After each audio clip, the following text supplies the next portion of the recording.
大家好，我是小美。今天分享一道经典的传统名菜。首先将干木耳加入温水泡发备用。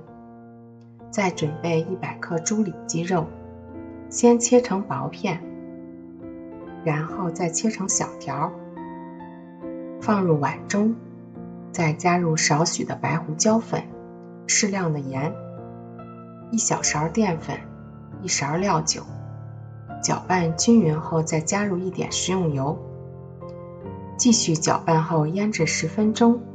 准备一个干净的青椒，中间先切开，再去掉根部，然后再切成细丝，放入碗中备用。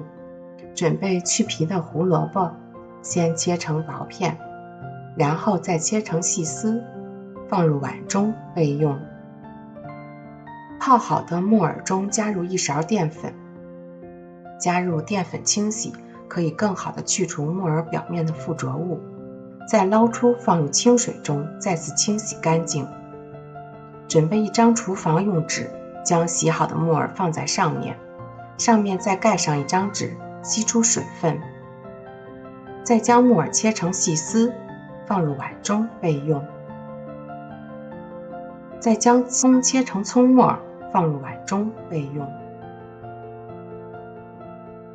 鲜姜切成末，放入碗中备用。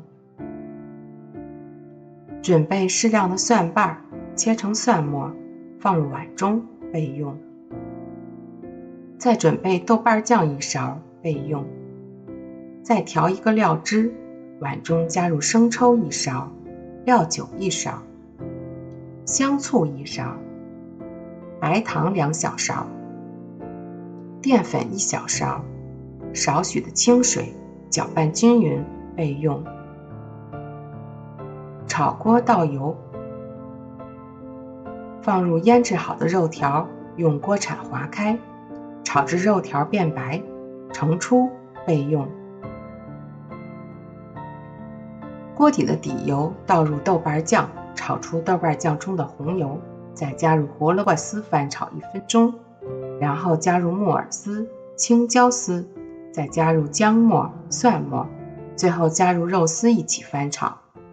翻炒2分钟后加入调好的料汁，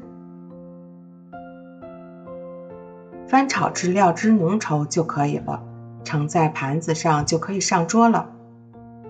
因为豆瓣酱是咸的，所以这里没有加盐。这道菜添加了多种蔬菜，很是丰富。